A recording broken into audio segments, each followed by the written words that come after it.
Telespettatori di Antenna 3, buonasera, ben ritrovati con 20:10, l'approfondimento quotidiano dei nostri telegiornali, temi, le notizie della giornata e della settimana in questo caso, perché parliamo del maltempo che appunto nell'ultima settimana si è abbattuto sul nostro territorio. A partire da domenica sino ad oggi una serie di perturbazioni davvero molto violente si è abbattuta sul Veneto, in particolare sulla fascia pedemontana e sulla Marca trevigiana, provocando moltissimi problemi che vi abbiamo documentato nel corso dei nostri telegiornali. Approfondiremo quindi questo argomento con gli ospiti che sono qui con noi in studio questa sera. Fabio Curto, vicepresidente di Confagricoltura Treviso. Buonasera. Buonasera, grazie per essere qui con noi. E Giuseppe Romano, presidente del Consorzio di Bonifica Piave. Buonasera, buonasera anche a lei, grazie per aver accettato l'invito. Allora, si diceva, no, questa serie di perturbazioni molto violente, frutto di questi mutamenti climatici ai quali purtroppo ci dobbiamo abituare, che si è abbattuta appunto sul nostro territorio. Curto, intanto in agricoltura, uno dei settori ovviamente più colpiti da questa ondata di maltempo, la situazione ad oggi, a questa sera, com'è? L'agricoltura è quella che subisce principalmente questa condizione, la condizione di siccità precedente, che ha avuto un inverno senza neve e una primavera molto siccitosa, e le vicissitudini, diciamo, dell'ultima settimana, soprattutto in alcune aree del territorio trevigiano, specialmente la parte pedemontana, che ha visto un importante volume, quantità d'acqua pochissimo tempo, che ha creato notevoli problemi da un punto di vista anche logistico. L'agricoltura rimane appunto succube di queste situazioni meteorologiche, che è sempre più difficile gestire, in quanto il cambiamento climatico lo vediamo proprio tutti i giorni, tutti noi, è sicuramente una questione estremamente importante che tocchiamo con mano, e ancor più l'agricoltura. Ecco, in particolare quindi i settori, abbiamo visto nei nostri telegiornali, abbiamo insomma documentato quanto accaduto soprattutto nella fascia pedemontana, il Vittoriese, Valdobbiadene, nel Coneglianese. Domenica si è abbattuta una grandinata molto violenta che ha colpito un po' a macchia di leopardo il territorio, ma laddove insomma è arrivata ha fatto danni ingenti. È così? Sì, sicuramente, come dicevo, l'area pedemontana è stata quella più colpita da questa ondata di maltempo, con delle situazioni a macchia di leopardo, sì, per quanto riguarda la grandine, ma anche per quanto riguarda dei volumi di acqua estremamente importanti che sono scesi in poco tempo, che hanno creato qualche smottamento, alcuni smottamenti, delle frane, per cui c'è un insieme che esce e si tocca con mano di queste problematiche, legato non solo al settore agricolo, che subisce, come dicevo, l'aspetto produttivo importante, ma anche una questione logistica generale di manutenzione delle nostre infrastrutture, di programmazione di quella che è la gestione di questi fenomeni, che oramai vediamo sono quasi, diciamo, all'ordine del giorno. Ecco, infrastrutture e manutenzione, Curto, toccano quello che è un po' il nodo del problema, visto che purtroppo queste situazioni vengono a ripetersi sempre più di frequente. Romano. Sì, vengono a ripercuotersi sempre di più in modo frequente, perché questi grossi sbalzi di temperatura, passare da quasi 40 gradi e per un periodo così lungo, significa poi pensare che questo può succedere. È inevitabile che si dovrà e si deve investire molto di più nella prevenzione, si deve investire sempre di più nell'innovazione, si deve investire sempre di più nelle infrastrutture, però poi questo non è sufficiente. Serve un lavoro costante per gestire queste infrastrutture e gestirle al meglio, per poterle poi renderle utilizzabili al meglio quando servono, perché altrimenti avere delle infrastrutture che sono sicuramente importanti ma poi non manutentarle è come non averle. Ecco, ma di che infrastrutture ci sarebbe necessità nel nostro territorio? Perché di fronte a dei fenomeni di una tale violenza come quelli che appunto abbiamo visto in questi giorni, e a fronte per esempio di quanto è successo invece nei mesi precedenti, con una grandissima siccità e un'assenza di piogge, che cosa si può fare? Il clima insomma è cambiato e sicuramente non siamo preparati ad affrontare magari siccità così lunghe e poi quantità d'acqua così elevate in un periodo di tempo così ristretto, così breve. Beh, sono due facce di una stessa medaglia fondamentalmente. Diciamo che dal punto di vista idraulico, quindi delle grosse piovosità, è indispensabile continuare un percorso che è un percorso certamente lungo, che è quello di fare tutta una serie di azioni nel territorio, di azioni che non sono esclusivamente solo di carattere strutturale, cioè significa grossi bacini di laminazione per salvare, certo che quelli servono, però credo sia importante una nuova cultura che come Veneto stiamo mettendo in campo per primi, che è l'invarianza idraulica. Certo, siamo partiti tardi, ma siamo partiti per primi in Italia. Pensare che quando si interviene con la cementificazione, perché purtroppo si è intervenuto massicciamente nel passato con la cementificazione, produce dei danni che poi si vedono successivamente. Quindi anche il modo di costruire, il modo di asfaltare, il modo di costruire infrastrutture credo siano anche importanti. Certi lavori, si è visto proprio domenica a Enego quello che è successo, no? Con questo lavoro che era stato fatto sul torrente, che poi di fronte ad una bomba d'acqua di quelle dimensioni ha invaso mezzo paese. Appunto, dicevo che è indispensabile fare la prevenzione è appunto questo, prevedere e pensare che può succedere questo con tempi di ritorno importanti. Poi magari sul caso particolare è un po' difficile entrarci. Nella realtà però questo è il lavoro che stiamo facendo in questo territorio. L'invarianza idraulica non è altro che dire, rispetto a quello che succedeva prima, costruiamo qualcosa, nel costruire pensiamo che da quella situazione possa uscire più acqua di prima. Quindi quest'acqua in più non deve andare ad alimentare i canali e i fossati, ma deve essere raccolta in quel territorio per poi essere rilasciata. Questi si chiamano bacini di eliminazione, bacini di compensazione, anche puntuali e precisi, anche lottizzazioni, quindi non servono, oppure servono anche le grandi opere sui grandi fiumi e quant'altro, ma servono anche tutte queste micro opere che si stanno facendo. Credo che questo sia un obiettivo che ci diamo importante, quello di dare questo tipo di risposta. E potrebbero poi anche essere utili in periodi di siccità, no. Per esempio questi bacini? No, sono due cose... Lo dico da ignorante della materia. No, sono due cose completamente diverse, sono piccoli bacini di compensazione locali per una nuova urbanizzazione, per una nuova utilizzazione, per un rifacimento di un quartiere, e devono essere pensati appunto perché da quel quartiere o da quella utilizzazione non deve uscire più acqua di quella che ne usciva prima. Quindi servono per proteggere l'abitato piuttosto che e sono piccoli di piccole dimensioni e non hanno la capacità di fare questo, ma per questo ne abbiamo tantissime, abbiamo in provincia di Treviso tanti di quelle cave vuote che potrebbero essere adoperate per bacini di accumulo, basta volerlo, cioè i buchi non mancano, nemmeno l'acqua io sono convinto nel tempo, ma i buchi sicuramente non mancano, quindi infrastrutturare il territorio trevigiano significa anche adoperare queste cave, ma credo che il futuro ci riserverà delle sorprese amare se non facciamo qualcosa a tempi e in modo molto veloce, perché sempre di più c'è una richiesta di avere più acqua nel Piave.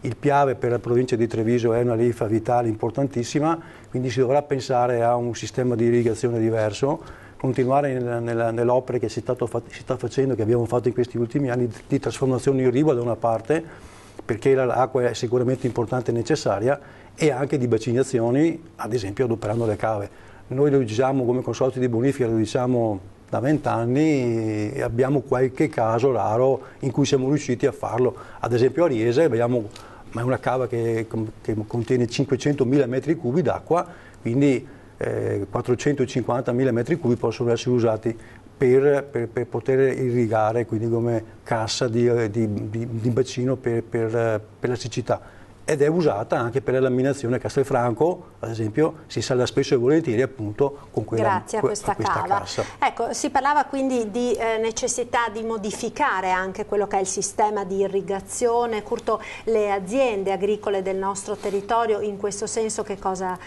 stanno facendo, che cosa si sta facendo per adattarsi a questa situazione che a nostro malgrado insomma è cambiata? L'agricoltura evolve, si è evoluta e evolve anche in questo senso, molto spesso cambiando tipologia culturale, cambiando tipologia di cultura seminata, culture che magari richiedono un po' meno acqua, o tipi anche della stessa cultura, specie della stessa cultura che richiedono anche meno quantità d'acqua.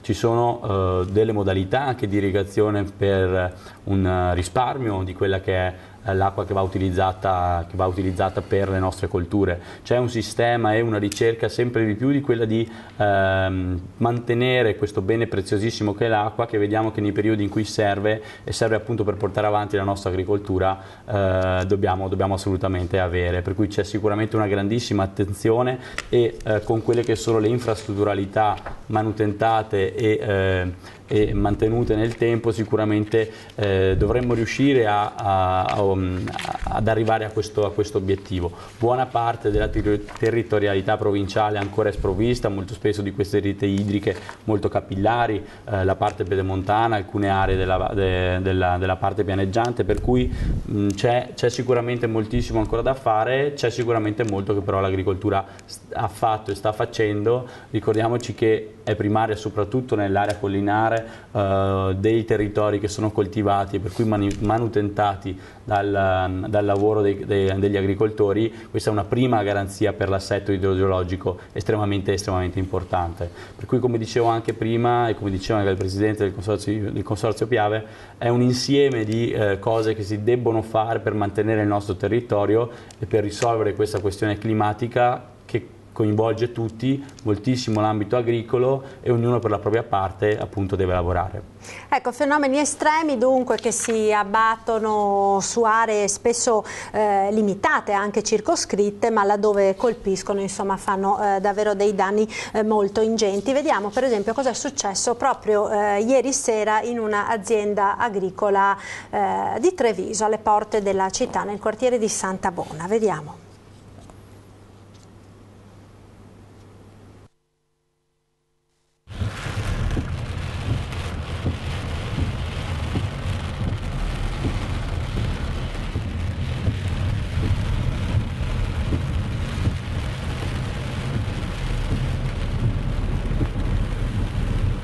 Io ero dentro il capannone e mi sono visto la morte. Non capivo cosa stesse succedendo, ho detto una grandine, forse sarà la grandine, ha bucato la grandine grossa, ha bucato il tetto. E invece dopo ho guardato fuori dalla finestra, ho visto volare via il mio capannone e allora ho capito una tromba d'aria. Sono le parole di Gianni Visentin, che ieri si è trovato nel bel mezzo di una tromba d'aria che ha devastato il terreno, distrutto il capannone, spezzato le recinzioni, piegato i pali come fossero burro. Vede, quello è il lamiere, quello è il portone del capannone l'ha tolto e l'ha tutto attorcigliato. Una parte del lamiere sono lì per terra, un'altra parte del lamiere l'ha portata a 200 metri di là a casa loro. Di là a casa loro ha portato una parte del lamiere del capannone. Passando sopra qua ha scoperchiato il nostro capannone, quello qua di mio fratello, il capannone mio e il capannone di mio cugino dietro. Tutta la struttura di copertura l'ha portata a casa mia. Quella a casa mia l'ha portata da mio cugino e quella di mio cugino l'ha portata in mezzo ai campi. Una furia devastante che in pochi minuti ha seminato il terrore. Non sapevo dove nascondermi, dice l'uomo, poi il pensiero ai figli e alla moglie che lavoravano nei capannoni accanto. Il tetto è volato via, ma ho chiamato subito Daniele è venuto fuori e ho detto almeno stiamo bene, insomma, ecco. Tantissima paura, una cosa terribile. Tanta paura e spero una cosa del genere non si ripeta più. Tanto violenta la tromba d'aria da far letteralmente volare un mezzo agricolo di 35 quintali ad oltre 40 metri in mezzo al mais. La paura negli occhi dei figli Mattia e Daniele. Chicago fa un deficiente, basta, ti prego, basta, facevo così, ma continuava, tutto che si alzava, vedevi partire tutto. Ha cominciato a tremare tutto e c'era mio fratello in mezzo al piazzale col furgone, allora stavo per uscire, ma come cominciato a venire giù il soffitto del capannone, mi sono girato, ho visto la mia palla, ho preso, ho buttato dentro sulla stanza che ha un solaio, quindi è più sicura, e in frazioni di secondi è successo tutto il disastro. Sul posto si è precipitata la protezione civile, poi i vigili del fuoco per mettere in sicurezza la zona. Fra l'altro un cavo dell'alta tensione era caduto in mezzo alla strada mettendo a rischio le auto di passaggio. Una notte di terrore, ma la mattina seguente la disperazione di fronte a quel disastro. Ha distrutto proprio tutto, tirato via tutto da buttare, tutto da cambiare, la copertura è tutta da cambiare. Il peggio è la copertura e i balloni, che sono da buttare 500 balloni proprio andati così.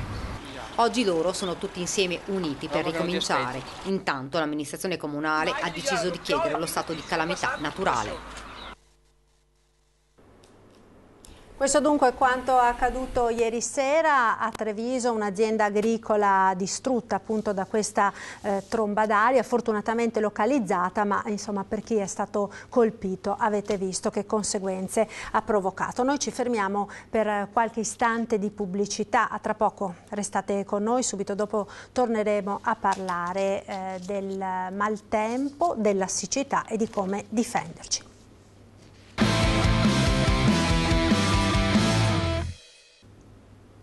20:10, rieccoci in diretta con Fabio Curto di Confagricoltura Treviso e Giuseppe Romano del Consorzio di Bonifica Piave. Stiamo parlando di siccità, di maltempo, di come difenderci da questi eventi meteorologici straordinari che ormai stanno diventando ordinari, stanno diventando la normalità. Lei aveva dei dati, Presidente Romano, di cui stavamo parlando proprio adesso nel corso della pubblicità. Di cosa si tratta? Molto semplici. I dati di lunedì dicono che il Veneto è l'economia, l'area del territorio nazionale che traina l'economia italiana, con un più 1,2% rispetto a un più 9, un 0,9 del sistema Italia, quindi un più 0,3. All'interno di questo più 1,2% l'agricoltura è più 4,5%. Nelle altre regioni d'Italia l'agricoltura ha un segno negativo.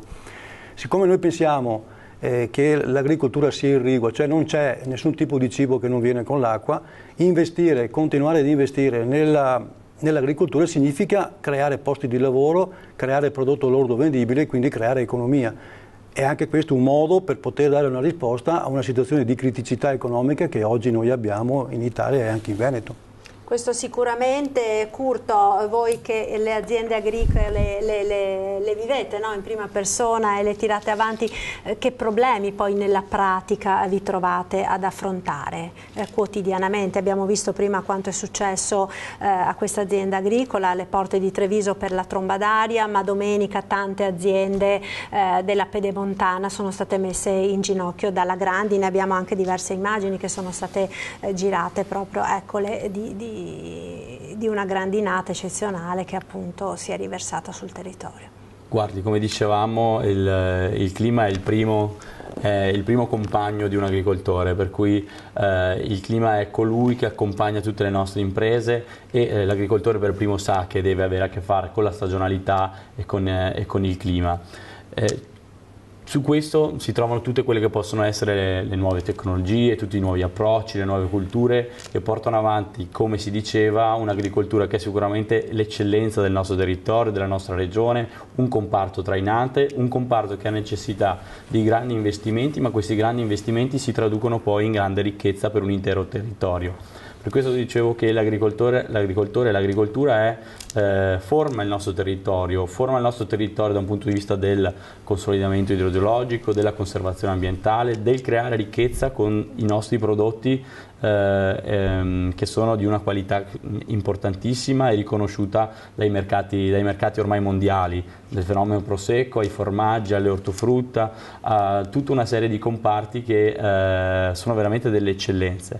La necessità è quella, soprattutto quando capitano questi eventi, di essere pronti a aiutare il caso specifico, il caso singolo, in tutte quelle che possono essere le forme di incentivazione o di le assicurazioni aiuto. Si è spesso parlato più volte, è stato lanciato l'appello appunto a tutti gli agricoltori ad assicurarsi, perché ormai fenomeni di questo tipo sono sempre più frequenti. Questo sicuramente può essere un buon modo per tutelare il proprio lavoro e il proprio reddito, è sicuramente una modalità. Ci sono degli sviluppi burocratici da dover snellire quando succedono queste cose, per cui avere un'operatività anche burocratica che aiuta queste situazioni di emergenza, un insieme appunto di questioni e di cose che devono servire all'operatività piena, perché quell'azienda agricola che abbiamo visto anche dal servizio deve ritornare a produrre nel più breve tempo possibile, aveva dei balloni di fieno per i propri animali che sono andati distrutti, aveva delle coperture, delle strutture che sono di servizio per la propria attività. Se non si ripristinano al più presto sicuramente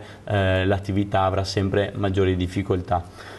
Ci sono dei settori dove le marginalità sono più alte, nel caso specifico mi sembra fosse un'azienda zootecnica, per cui le marginalità sono notevolmente diverse rispetto al comparto prosecco. Questo ne va tenuto conto, di dove ci sono alcuni settori che hanno alcune necessità assolutamente importanti e devono avere chiaramente in un problema, in una situazione di emergenza, delle condizioni di agevolazione diverse. Ecco, una domanda le volevo fare, perché ne ho sentito parlare molto in questi giorni, anche con delle polemiche. I cannoni antigrandine che ormai stanno spopolando nelle nostre colline, funzionano, non funzionano? Sono più i rischi, più i problemi che si possono determinare? Guardi, da Valdobbiadenese, per cui per questo glielo sto chiedendo.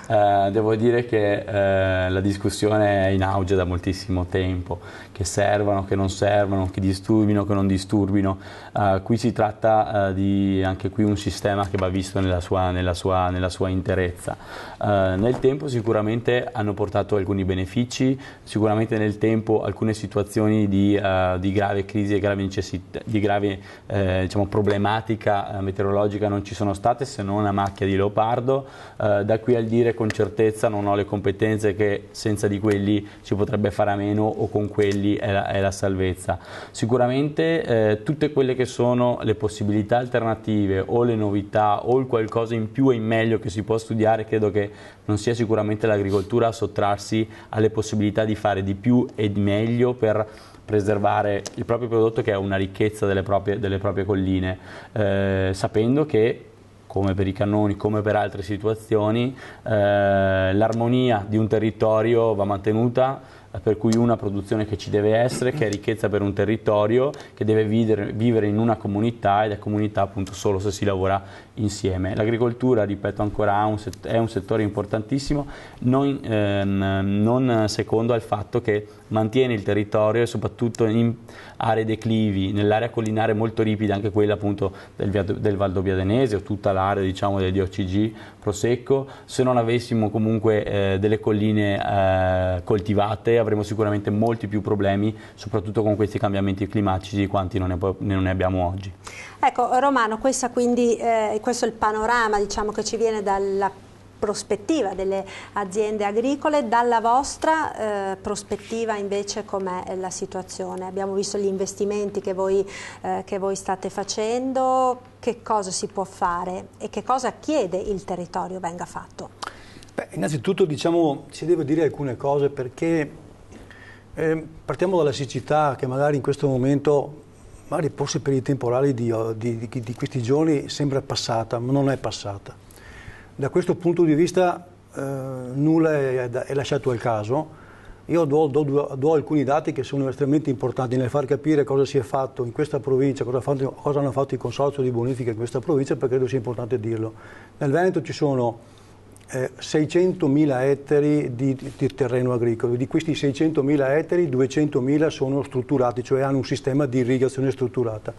Di questi 200.000, 40.000 hanno irrigazione diciamo a pioggia, a impressione, che è quella dove si va a risparmiare molta acqua. Ecco, di questi 40.000, 30.000 li ha il consorzio di bonifica Piave. Evidentemente in provincia di Treviso il consorzio di bonifica nel tempo è riuscito ad avere degli investimenti per poter garantire questo tipo di possibilità. Ed è il motivo per cui a tutt'oggi, fino a ieri e fino ad oggi, noi diciamo che la siccità non l'abbiamo superata, però abbiamo ancora invasi e riserve per 40 giorni. 40 giorni, credo che il Presidente di Confagricoltura condivida con me, che 40 giorni significa andare quasi alla fine della stagione irrigua, e quindi dire che la siccità la vediamo molto meglio di un mese fa. Però per essere arrivati qui non è che si arrivi per il caso, non è che si arrivi perché il nostro Signore ha deciso che è così, passate di questo termine, ma si arriva così per un lavoro che nel tempo si è fatto. Negli ultimi 15 anni il Consorzio di Bonifica ha trasformato 15.000 ettari da un sistema obsoleto che ha 500 anni, canalette in cemento o in terra, e li ha portati a pluvioirrigazione, risparmiando il 50% dell'acqua. E questo 50% dell'acqua innanzitutto ci consente di arrivare più in là con le nostre riserve, consente alle imprese agricole di scegliere il prodotto in base a un mercato e quindi di scegliere come fare la produzione e non essere vincolato ai soliti, passatemi il termine, mais o seminativi. E poi gli investimenti che in questi ultimi anni abbiamo fatto, noi investiamo ogni anno 3 milioni di euro in manutenzione straordinaria in questo territorio, quindi 10 anni 30 milioni, e sono tutte risorse che vengono da questo territorio, che vengono dai contribuenti del consorzio di bonifica. E poi un'attenzione particolare che ci mettiamo tutti gli anni, tutti i giorni, tutte le ore, per far sì che quest'acqua venga certilinata, perché è evidente che quest'acqua non c'era. Quest'acqua a marzo non c'era, ad aprile i laghi erano vuoti, ed è un lavoro che abbiamo fatto di concerto anche con l'Enel su regia regionale, ha fatto sì che i laghi da vuoti o quasi vuoti siano diventati pieni, e questo è un lavoro di organizzazione, questo è un lavoro di prospettiva, questo è un lavoro di prevenzione che i consorzi di bonifica fanno e garantiscono che poi ci sia l'agricoltura, e poi che questa agricoltura e questo territorio, perché non c'è solo agricoltura in questo territorio, l'acqua che i consorzi di bonifica gestiscono, in principal modo il consorzio di bonifica Piave arriva a Treviso, e l'acqua che arriva a Treviso non è un'acqua irrigua, non serve all'agricoltura, però serve alla città di Treviso, serve alla città di Castelfranco per poter vivificare, per poter avere un ambiente diverso, per avere anche il turismo che ne consegue. Quindi questo territorio ha sicuramente necessità e bisogno di acqua e di investimenti. Vive d'acqua. Il tempo a disposizione, a nostra disposizione è terminato. Curto, proprio una cifra in chiusura: avete quantificato i danni di questi ultimi giorni provocati dal maltempo? Poi ci salutiamo. Guardi, una quantificazione esatta non c'è, anche perché da quello che dice il meteo questa ondata di maltempo ancora non è prettamente finita. Sicuramente ci sono alcune situazioni di criticità, per fortuna la macchia di leopardo non ha colpito un intero territorio, e andremo a indagare quelle che sono le specificità, e lì eventualmente a capire quali sono gli interventi da dover fare. Quindi ci risentiremo nei prossimi giorni, e grazie quindi a Fabio Curto per essere stato qui con noi, grazie a Giuseppe Romano, grazie naturalmente a voi telespettatori per averci seguito. 20:10 torna come sempre domani sera. Buona serata, arrivederci.